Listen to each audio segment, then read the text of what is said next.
ऐसा कुछ नहीं है जैसा कहा गया। मैं आपसे निवेदन करूं संचालन का, तो यहाँ ये परिवार के बीच में हम बैठे हैं, एक पारिवारिक संगोष्ठी है, यहाँ ना संचालन की जरूरत है। वो भीड़ के कभी सम्मेलनों में होता है कि तमाम हमें ड्रामेटिक काम करने पड़ते हैं, ऐसा कुछ नहीं है। ये हमारे श्रद्धेय पंडित श्री कृष्ण दत्त द्विवेदी जी की स्मृति में हम सब यहाँ विराजमान हैं, आप सब, और हम सबको यहाँ उपस्थिति है। मैं आपसे निवेदन करूं कि पीड़ा होती है, सचमुच निस्संदेह दुख होता है।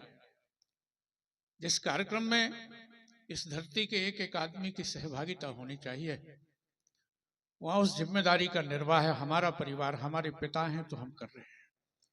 लेकिन शर्म आनी चाहिए इस देश के इस में मुझे कोई संकोच नहीं। कभी अगर सही नहीं बोलेगा तो उसे कभी कहलाने का हक नहीं है। अगर हम झूठ बोलेंगे तो दुनिया में सच बोलेगा कौन? जिस कार्यक्रम में जिसके सामने, जिस स्वतंत्रता सेनानी के सामने सारी भूमि को, सारे एक एक आवासी यहाँ के निवासी को नतमस्तक होना चाहिए, उसकी श्रद्धांजलि में उपस्थित होना चाहिए। मैं आपसे निवेदन करूं, हम आज इन्हीं कारणों से आज हम जहाँ पहुँच गए हैं। भाई मेरे भाई ने इशारा किया था, पहले तो मैं क्षमा मांग लूँ, मैं मायूस सागरी जी के बाद खड़ा हुआ। मायूस सागरी जी के बाद कविता पढ़ना, और जिस ऊंचाई पर वो मंच है, अब मैं वहाँ कहाँ लेकर जाऊँ उसको। तो मैं अभी तो आज मुझे कुछ जरूरत से ज्यादा वरिष्ठता दे दी गई, ये संयोग कहें या क्रम कहें, जैसा भी संचालक की इच्छा थी। मैं निवेदन करूंगा आपसे कि जिनके दिल में भरत भूमि का गौरव गान धड़कता है, जिनके दिल में भरत भूमि का गौरव गान धड़कता है, अमर शहीदों बलिदानी वीरों का मान धड़कता है, जिनके दिल में भरत भूमि का गौरव गान धड़कता है, अमर शहीदों बलिदानी वीरों का मान धड़कता है। और मेरी कविता उनका वंदन करती है जिनके दिल में हिंदुस्तान धड़कता है। ये अगर ये धड़कन हमारी हिंदुस्तान के शहीदों को, हिंदुस्तान के स्वतंत्रता सेनानियों को, जिनकी दम पर आज हम आज़ादी की सांस ले रहे हैं, अगर हम उनके श्रद्धा में उनके सामने नतमस्तक नहीं हो सकते तो हमें मनुष्य कहलाने का भी कोई अधिकार नहीं है। मैं आपसे बताऊं, अब ऐसी स्थिति क्यों बनी? इन्होंने थोड़ा सा रंग परिवर्तित करने की बात की, थोड़ा सा जिक्र जरूर करूंगा उसका। ऐसी स्थितियां क्यों बनी? सोचा नहीं होगा उन लोगों ने कि हम जिनके हाथ में एक कमान देकर जा रहे हैं वो कैसे कैसे आएंगे। उन कैसों की बात करूंगा मैं आपसे। लेकिन किंतु परंतु अतः अतएव बने बैठे हैं, लेकिन किंतु परंतु अतः अतएव बने बैठे हैं, और कैसे कैसे अनगढ़ पत्थर देव बने बैठे। लेकिन किंतु परंतु अतः अतएव बने बैठे हैं, ये कैसे कैसे अनगढ़ पत्थर देव बने बैठे हैं, कैसे कैसे रंग रूप और कैसी कैसी करतूतें, कई कंसों के बाप यहाँ वसुदेव बने बैठे। वाह वाह वाह वाह। ये हमारे शहीदों ने नहीं सोचा होगा। राजपथ के राज का पगडंडियों को क्या पता, राजपथ के राज का पगडंडियों को क्या पता, ये किसका घर फूकेंगे झंडे झंडियों को क्या पता। क्या कहने, राजपथ के राज का पगडंडियों को क्या पता, ये किसका घर फूकेंगे झंडे झंडियों को क्या पता। और सियासी शतरंज में मशगूल हैं सब सरफरे, आस्था क्या चीज है पाखंडियों को क्या पता। सियासी शतरंज में मशगूल है सब सरफरे, आस्था क्या चीज है पाखंडियों को क्या पता। मैं आपसे निवेदन करूं कि बहुत सारी ऐसी चीजें होती हैं कि जो मैं नोट कर रहा था, इन लोगों को बीच बीच में कहां से क्या क्या गुजरना पड़ा। ये नेपाल की बात कर रहे थे, अभी नेपाल का घटनाक्रम हम आप सब देख रहे हैं। तख्ता पलट हुआ। हमारा देश वो देश है साहब के जहां तख्ते ही नहीं बचता, पलटेंगे क्या? तख्ता तक खा जाते हैं लोग। तख्ता तो बचे तब ना पलटेंगे। पलटने की नौबत तो तब आएगी जब तख्ता रहेगा।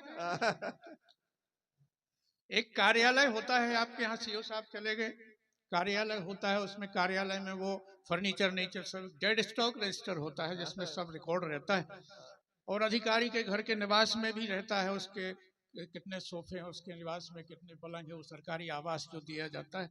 एक तख्ता, बहुत बढ़िया तखत था, एक अधिकारी के आवास में बहुत सुंदर तखत था और उस पर ही वो विराजमान होते थे। वो चीज एक बाबू की नजर में चढ़ी हुई थी। ये भारत है साहब। तो अधिकारी का जैसे ही ट्रांसफर हुआ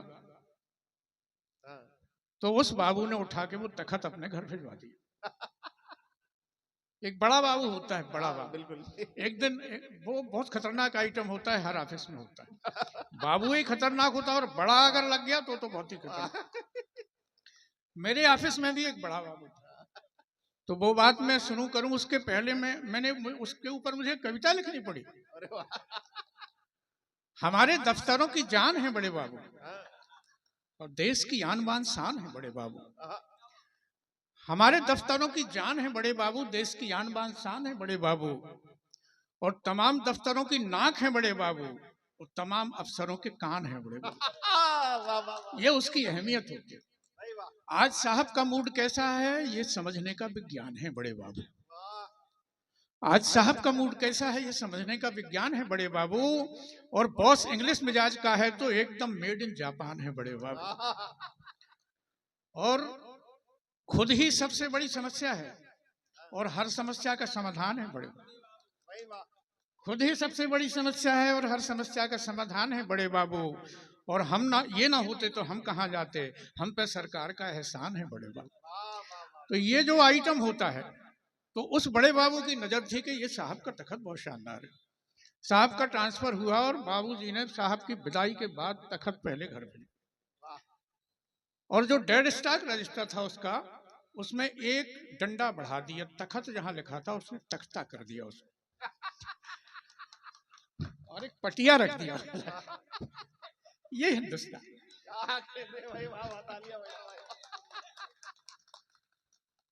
अब नया अफसर ज्वाइन करे उसके पहले उस तख्ते पे नजर पड़ गई छोटे बाबू,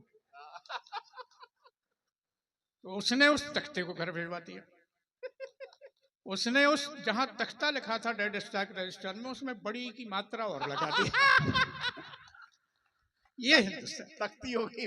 तो वो एक तख्ती रख दी, ऑडिट कर लो साहब। ये हिंदुस्तान। तो हमारे यहाँ तख्ता पलट की नौबत इसलिए नहीं आती। तख्ता बचे ही नहीं तो पलटेंगे क्या। तो ये हमारी अपनी संस्कृति है। हम लोगों को कहीं ढूंढना नहीं पड़ता, हास्य व्यंग कहीं ना कहीं पैदा हो जाता है। एक बाबू हमारा रोज लेट आता था 1 घंटे ऑफिस में और शाम को 1 घंटे जल्दी चला जाता था। एक दिन हमने सोचा इसको डांटे, बुला के हमने बुलाया, उसको डांटा। हमने कहा यार तुम अजीब आदमी हो, सवेरे 1 घंटे देर से आते हो, शाम को 1 घंटे जल्दी चले जाते हो। बड़े भोलेपन से बोला सर दोनों टाइम लेट होना अच्छा नहीं लगता। ये बात क्या व्यंजना है भाई बाबा। कहीं हास्य में ढूंढना नहीं पड़ता, वो हमारे आजू बाजू ही बिखरा हुआ होता। और हम लोग बहुत सारी ऐसी चीजें हमारे साथ, प्रेम की बात हो रही थी, प्रेम। अब प्रेम ठेलों के पीछे लिखा रहता है, कहाँ पहुंचा दिया प्रेम को हमने, देखो मगर प्यार से। अब मैं आप लोगों से पूछता हूं कि किसी ठेले को आप कितनी देर प्यार से देख सकते हो भाई?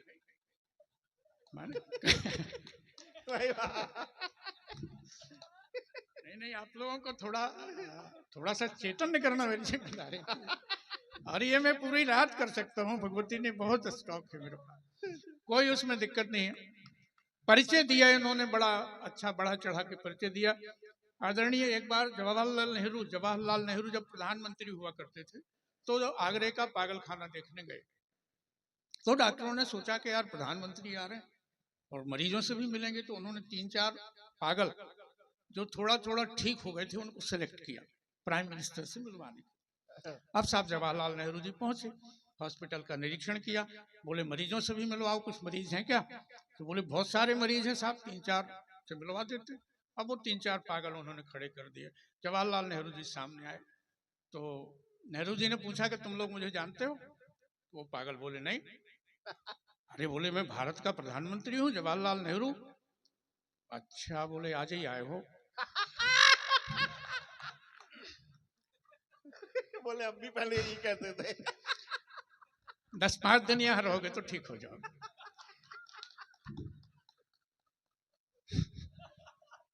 आप लोग बहुत प्यार से सुन रहे हैं। बोले हम जब पहले दिन यहाँ आए थे तो तुमसे भी ज्यादा अनाप शनाप बकते थे।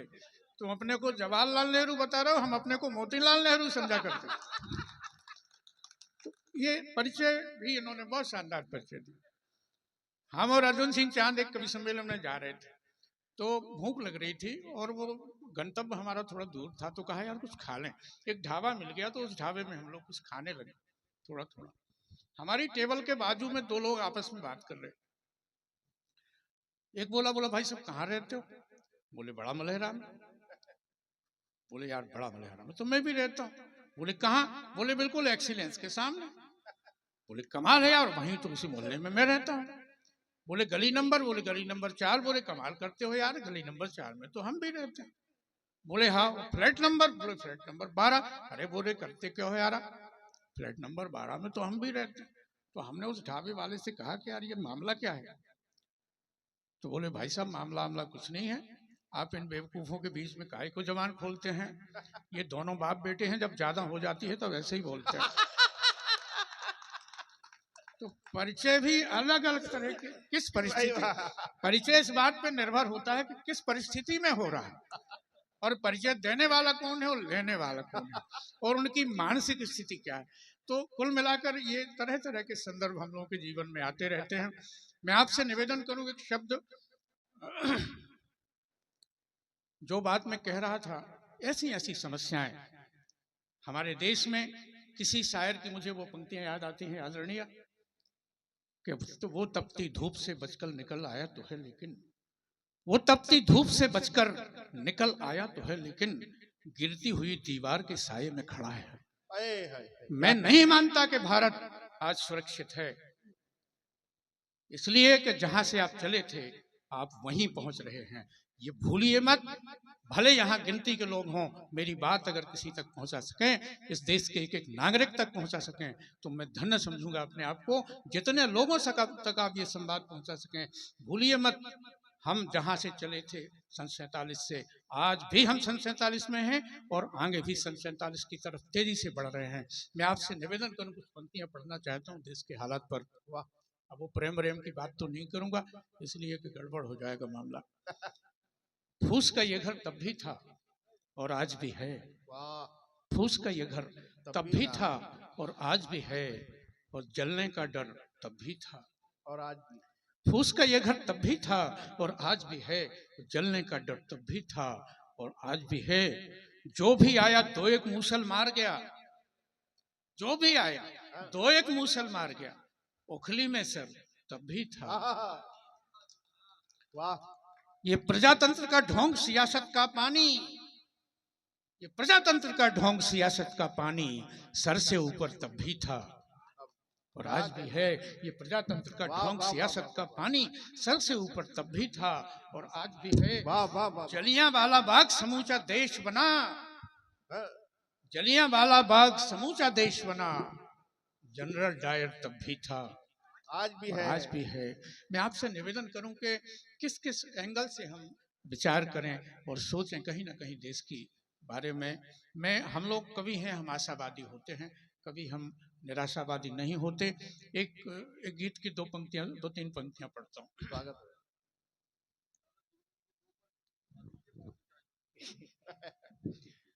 अभी कुछ और करना है मुझे अवसान से पहले, अभी कुछ और करना है मुझे अवसान से पहले, भला क्यों कर ठहरना है मुझे अवसान से पहले। मैं 7 साल पहले रिटायर हुआ। बहुत सारे रिटायर्ड लोगों को मैं देखता हूं कि वो कम्बल ओढ़ के घर में पड़े रहते हैं। मैं उनसे हाथ जोड़ता हूं, उनसे विनती करता हूं कि ये जीवन का उत्तरकांड है, अगर कहीं कुछ करने में लगाओगे, मरना तो हमें 100% है ना, हम अगर कुछ ना करें तो भी मरेंगे, कुछ करके मरेंगे तो ज्यादा ठीक है, इसलिए कुछ करते रहो। मुझे कुछ और करना है अभी अवसान से पहले, अभी कुछ और करना है मुझे अवसान से पहले, भला क्यों कर ठहरना है मुझे अवसान से पहले। वो खूनी बाज जो ना बाज आए रक्त पीने से, वो खूनी बाज जो ना बाज आए रक्त पीने से, वो खूनी बाज जो ना बाज आए रक्त पीने से, उन्हीं के पर कतरना है मुझे अवसान से पहले, उन्हीं के पर कतरना है मुझे अवसान से पहले, अभी कुछ और करना है अभी। जो शोषित हैं, जो पीड़ित हैं, उन्हें देने को एक जीवन, जो शोषित हैं, जो पीड़ित हैं, उन्हें देने को एक जीवन, जो शोषित हैं, जो पीड़ित हैं, उन्हें देने को एक जीवन, अभी कई बार मरना है मुझे अवसान से पहले, अभी कई बार मरना है मुझे अवसान से पहले, अभी कुछ और न रोके रास्ता हनुमान का भी फिर कभी छल से, न रोके रास्ता हनुमान का वो फिर कभी छल से, न रोके रास्ता हनुमान का वो फिर कभी छल से, काल नेमी को छलना है मुझे अवसान से पहले, काल नेमी को छलना है मुझे अवसान से पहले। कवि का जो धर्म है उसके प्रति मैंने हमारी कवि बिरादरी के का आह्वान किया है। मित्रों, मुझे पता नहीं रहता, एक्चुअली मैं 3-in-1 टाइप का कवि हूँ, विविध भारती टाइप का, जैसे रेडियो में विविध भारती चैनल होता है, तो मैं जिस रास्ते में चल पड़ता हूँ उसी तरफ फिर चलता रहता हूँ जब तक के संचालक उठा के सुई को इधर का तो भगवती की दया से दोनों तीनों विधाओं में थोड़ा थोड़ा काम मैंने बानगी देने की कोशिश की। अब मैं समझता हूँ कि मेरा काम यहाँ पूरा मान लिया जाए। वो बैंक वाली रचना, बैंक वाली रचना बहुत सुन चुके हैं, नहीं, फिर बहुत पुराने हो चुके नहीं, हैं। राजनीति की बात हो रही थी, मैं राजनीति की बात, थोड़ा बाबाओं जी की बात, आपने बंदूक डराए थे, बंदूक आप लिए थे, मैं वो बाबा थोड़े, हाँ क्या चाह रहे हैं? बैंक छोड़े 7 साल हो गए, घर छुड़वाओगे क्या? बैंक वाली कविता आप घर में सुनाना बंद कर दी। एक बार प्रेमलता, ये सत्य घटना है। अब आप ये बताइए 7 साल पहले रिटायर हुए आप, यानी कि 67 साल के हो गए। 70 साल के दादा ये कहाँ आपसे ज्यादा बड़े, कह रहे थे इनके बाद नहीं पढ़ेंगे आप, इनके 3 ही साल तो छोटे दादा एक कवित्री, एक शरारत थी। प्रेमलता नीलम मेरी बड़ी निकट मित्र, और माने मित्र को हुई या बड़ी अच्छी कवित्री है, श्रेष्ठ। उसने एक बार ऐसा रचना रची मेरे साथ। मेरी पत्नी को हमारे यहाँ पन्ना में वो पार्क में छत्रसाल जयंती का कवि सम्मेलन जी, उन्होंने बुलवा लिया हमारी हमसे पत्नी को बुला के बैठा दिया दूर उनको, और उसके बाद आके मंच पर बैठ गई वो। मुझे पता नहीं लगा कि ये कहाँ गायब थी बीच में, और वहां आके बोले भैया भैया वो बैंक वाली कविता सुनो। तो मैंने कहा इतनी बार सुन चुकी, कितनी बार सुनेंगे? नहीं नहीं भैया वो बैंक वाली कविता। फिर थोड़ी देर साहब बैंक वाली कविता सुनाई, फिर वो मंच से उतर के वहां चली गई, बोले अब सुनो। तो बहुत पुरानी हो गई। मैं चाहता था कि थोड़ा सा कुछ नई चीजें आपको दूं। अभी साधु और संत विराजमान हैं, आज साधु संत की बिरादरी को बदनाम किया जा रहा है। मित्रों, मैं आपसे निवेदन करूं, एक जुमला चलता है अपने यहाँ, है कि नहीं, जब हम आपस में बात करते हैं तो सामने वाले से हामी भरवाते हैं। वो जुमला मैंने एक दिन पकड़ा, है कि नहीं, और मैंने 2-4 पंक्तियां निकाली आपके लिए। आपको अच्छा भी लगेगा, मजा भी आएगा। थोड़ा थोड़ा मेरी ड्यूटी है कि आपको जीवित बनाए रखूं इसलिए ये पोलियोट्रॉप है। सबको सबसे यही शिकायत है कि नहीं, सबको सबसे यही शिकायत है कि नहीं, और सच कहने वालों की आफत है कि नहीं। सबको सबसे यही शिकायत है कि नहीं, सच कहने वालों की आफत है कि नहीं। और आज जो संत बदनाम हो रहे हैं, कहीं ना कहीं लोग कहा करते थे हमारे बुजुर्ग, पानी पीजिए छान और गुरु कीजिए छान। ये गलतियां कहीं ना कहीं हम आदमी को पहचानने में कर रहे हैं। इसलिए मैं आपसे निवेदन करूं कि सबको सबसे यही शिकायत है कि नहीं, और सच कहने वालों की आफत है कि नहीं। अरे राह पूछने से पहले ये देख तो लो कि उसकी आंखें सही सलामत है कि नहीं। राह पूछने से पहले ये देख चलो कि उसकी आंखें सही सलामत है कि नहीं। और बेईमान जी से बोले तुझ में थोड़ी बहुत शराफत है कि नहीं। बेईमान जी से बोले तुझ में थोड़ी बहुत शराफत है कि नहीं। और फूल फेंक कर देख रहा हूं मैं उस पर, इस पत्थर में सहने की ताकत है कि नहीं। फूल फेंक कर देख रहा हूं मैं उस पर, इस पत्थर में सहने की ताकत है कि नहीं। छोटी छोटी वानगी मैं आपको देता हूं। एक पंक्तियां जो मुझे पसंद है वो आपको अच्छी लगे ना लगे। हमारे निराला जी ने एक कविता लिखी थी। आज उन नेताओं को गाली देने की इसलिए नौबत आती, जब महाप्राण निराला को गाली देनी पड़ी साहब, उस समय तो इतनी गाली गलौज नहीं होती थी। उनकी कविता कुकुरमुत्ते एमए के कोर्स में पढ़ाई जाती है। कुकुरमुत्ते में हरामी शब्द का इस्तेमाल करना पड़ा था महाप्राण निराला को। जी बिल्कुल। हमारी बिरादरी में जिसको महाप्राण कहा गया कवियों का, उसको हरामी जैसे शब्द का इस्तेमाल करना पड़ा। अब हम तो 21वीं सदी के कवि हैं, तो हम तो रात दिन गाली गलौज सुन रहे हैं और गाली गलौज देने का। एक दिन कुछ पंक्तियां लिखी कि वो जो कुछ नामी गिरामी है प्रभु, उच्च दर्जे के नामी है प्रभु। मैं नहीं कह रहा हूं, मैं कह रहा हूं वो जो कुछ नामी गिरामी है प्रभु, उच्च दर्जे के हरामी हैं प्रभु, और जिन्हें तोपों से उड़ाना चाहिए उन्हें तोपों की सलामी है प्रभु। जिन्हें तोपों से उड़ाना, उन्हें तोपों की सलामी है प्रभु। और कुर्सियों पे गर्व से आसीन हैं जितने भी डाकू इनामी है प्रभु। कुर्सियों पर गर्व से आसीन हैं जितने भी डाकू इनामी है प्रभु। और सैकड़ों नागों का जिसमें वास है, सैकड़ों नागों का जिसमें वास है, दिल्ली में एक ऐसी बामी है प्रभु। सैकड़ों नागों का जिसमें वास है, दिल्ली में एक ऐसी बामी है प्रभु।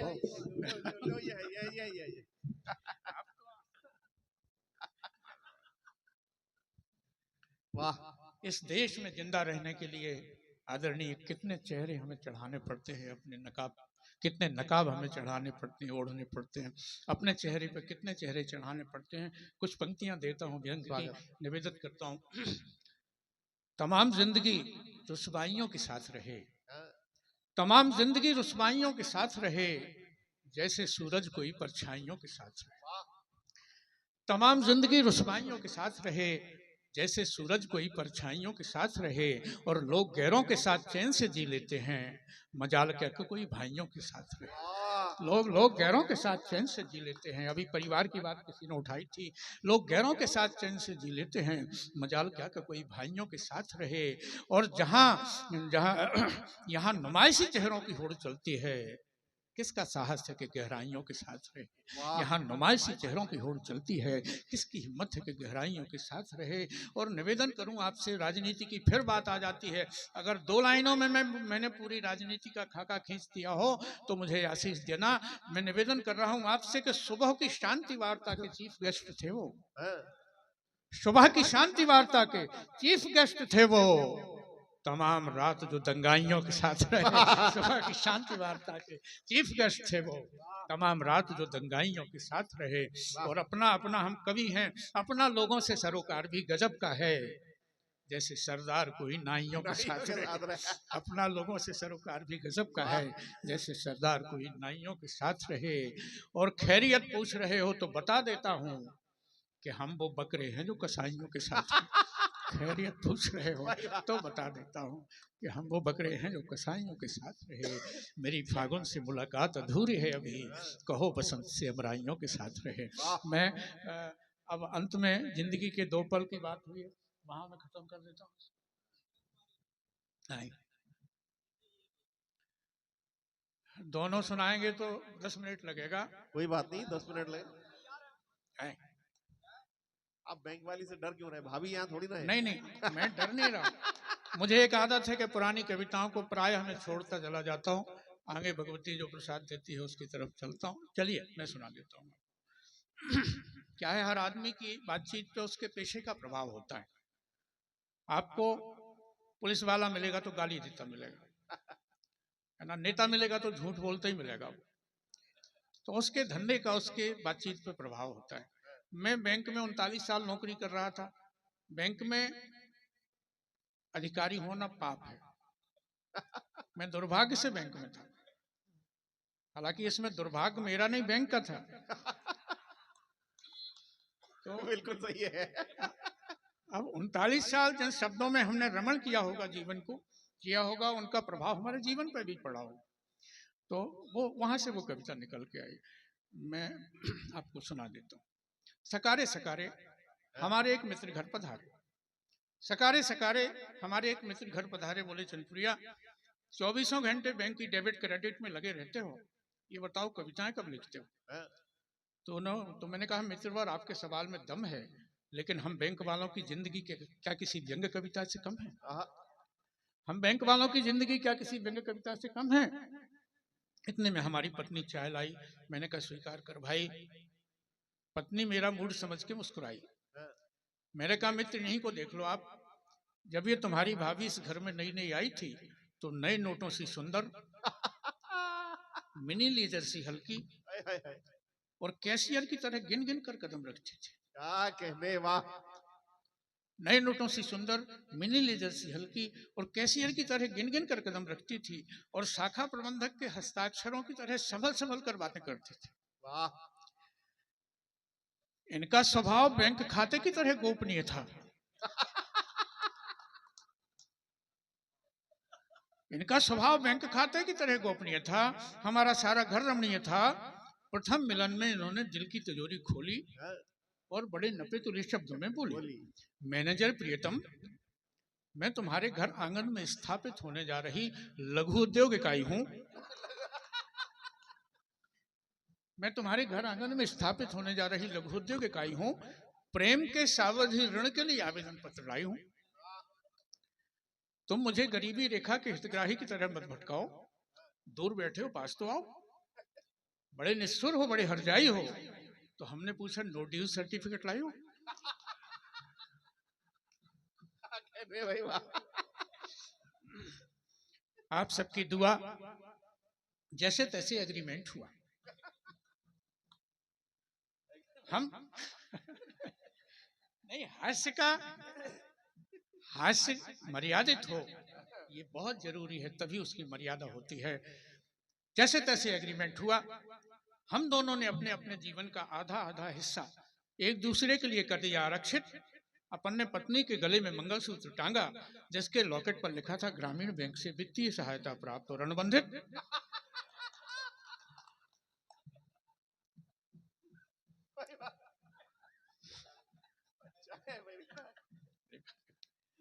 ये अनुभव है हमारा। माने देखिए, ताली बजा दो। दुनिया पर सबको ही हंसाता है, मैं आपको अपने आप पे हंसा रहा हूँ और आप आनंद ले रहे हैं। तो ग्रामीण बैंक से वित्तीय सहायता प्राप्त और अनुबंधित, उस दिन से शुरू हुआ हम दोनों की मोहब्बत में आवर्ती जमा की तरह पुनर्निवेश। उस दिन से शुरू हुआ हम दोनों की मोहब्बत में रेकरिंग डिपॉजिट की तरह इन्वेस्टमेंट। भाग्यवान की कोख से लगातार 5 कन्या रत्नों ने जन्म पाया और 25 साल के कारोबार का परिणाम 50 लाख का नेट लॉस आया।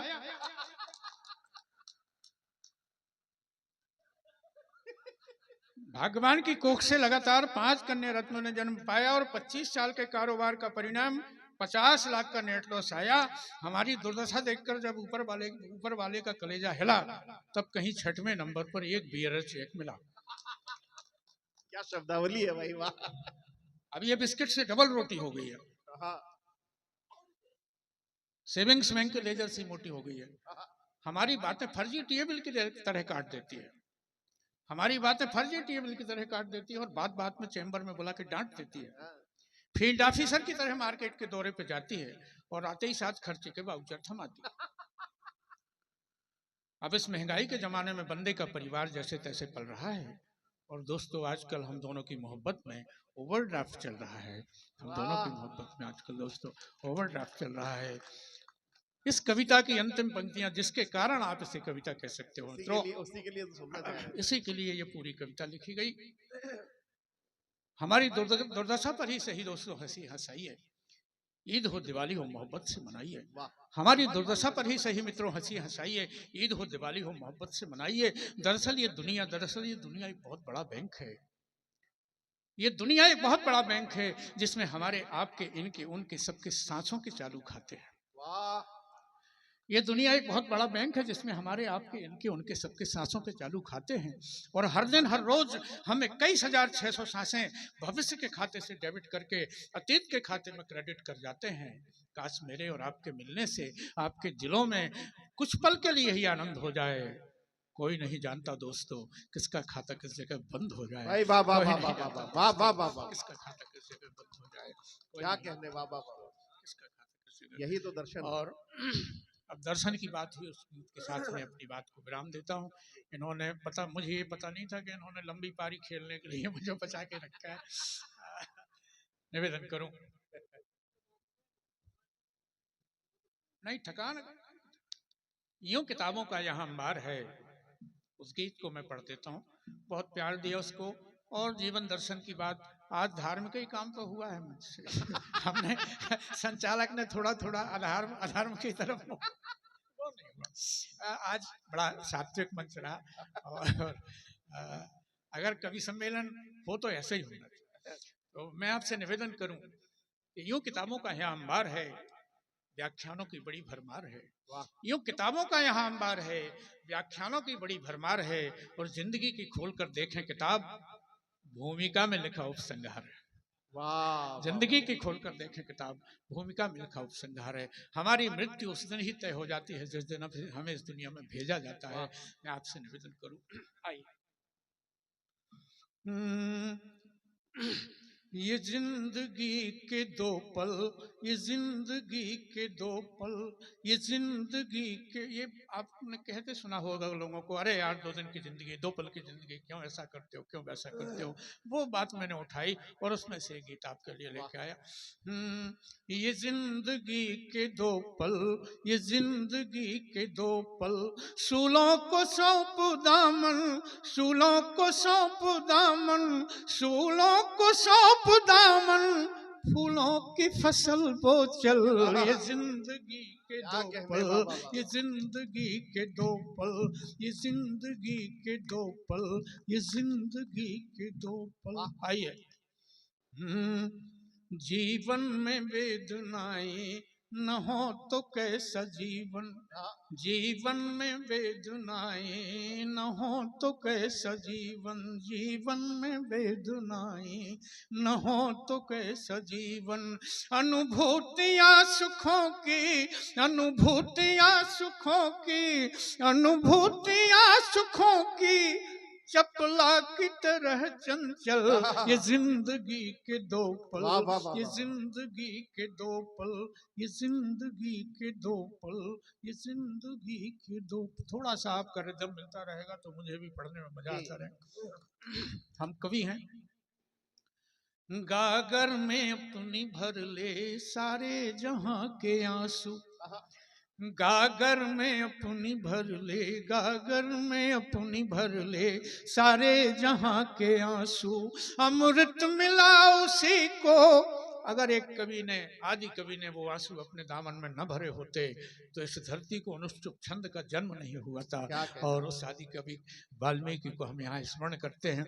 गागर में अपनी भर ले सारे जहां के आंसू, अमृत मिला उसी को, अमृत मिला उसी को, अमृत मिला उसी को, जिसने पिया हलाहल। ये जिंदगी के 2 पल, ये जिंदगी के 2 पल, ये जिंदगी के 2 पल, ये जिंदगी के 2 पल। विशेष पंक्तियां सुनेगा इसकी।